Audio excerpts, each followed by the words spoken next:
Hello and welcome to GameCloud's news. There's been some exciting stuff come up recently, so I'm just gonna jump right into it. Torment Ties of Numenera is the long-awaited successor to the much-acclaimed Planescape Torment. Early access has been up for some time now, but I've avoided it because I want to go into the game fresh. Whenever I play a game during the beta, it makes it much harder for me to get into the final version. There is a new trailer up, and it just makes me that much more interested in seeing more. The trailer talks pretty in-depth about the setting. They say that the game takes place 1 billion years into the future in a world of science and technology that seems like, or might as well be, magic. This combination of science and magic is something that can be hard to pull off. The most obvious example of this being Star Wars. This game looks like something I've never seen before, and that really has me excited. Regardless of ties to Planescape Torment, if they can pull this off, it has a lot of potential. They even go so far as to set up some of the conflicts that we'll be seeing. Tides of Numenera is set to release in the first quarter of 2017, but we'll see if that gets bumped up. Ukulele is the first game from a group of former Rare employees, and it is apparently going to get a physical release. Playtonic announced this and also a guest appearance from Shovel Knight in the game on their website earlier this month. I personally missed out on some of the Nintendo 64 era games by Rare, but I did play many of the SNES games like Donkey Kong Country, and I loved Diddy Kong Racing and Jet Force Gemini. If they can come back with a game that is anywhere near as good as those, I'll be pretty happy. But that's a pretty big ask, especially for a new studio. We'll have to see whether they can actually pull it off.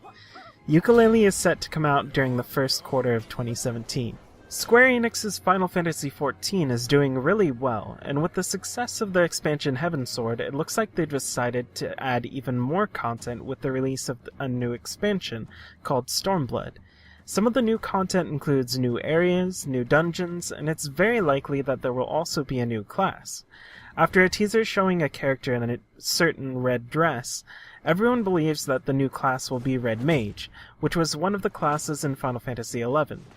I've spent a good amount of time playing Final Fantasy XIV, and it's actually really good. The story is much better than the usual MMO fare, and the delivery coupled with the cutscenes is at the level we've all come to expect from a Final Fantasy game. There is a lot of fat that you have to cut through in order to get to the good parts of the game, but I've come to expect that from MMOs. It makes me more interested to continue playing the game when I see that they're actually putting a lot of effort into updating the game and making sure it doesn't get stale. And finally, the latest news that everyone is talking about. Rockstar has been putting up teasers on its various social media accounts. It started with a simple logo and background change, and now they have officially confirmed a release window and will be showing off a new trailer for Red Dead Redemption 2 on October 20th. There are so few games that touch on any sort of Western themes, so when one comes out with the pedigree of Rockstar behind it, you can bet that it will be awesome. These few teasers are likely only the start, and I would keep an eye on Rockstar's Twitter for any more updates, but I guess we'll just have to wait and see. According to Jason Schreier of Kotaku, the new Red Dead is a pretty open secret among developers, so it's likely that it has been in development for quite a long time now, which could mean that the release window of fall 2017 is a pretty solid one. Or at least I hope that's what it means, because I really want to get back into the Red Dead universe.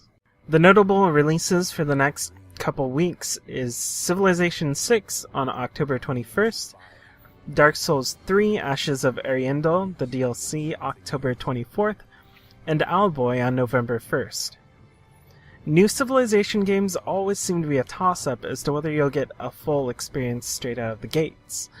Fortunately, from what people who have played an early version of the game have said, it seems that this will be one of the good ones. I'll wait till I have the chance to play it myself, though. Dark Souls 3 DLC. Always exciting news to hear a new DLC has come out for the series. I'll be playing the shit out of that when it comes out.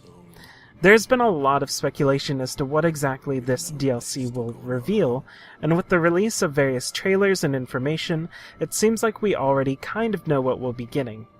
I won't spoil it for anyone here, but hopefully there are a lot more secrets to be found in the game. If you are interested in learning more speculation and confirmed facts about the new DLC, I would recommend VettiVidya for that. I'll link his channel in the description box below. And last but not least, Owlboy. It was first teased 6 years ago, showing off some fantastic pixelated art, in a time where we weren't completely swarmed with the stuff. Unfortunately, it's taken a very long time to get done, and we have already seen a ton of other titles in this genre and art style.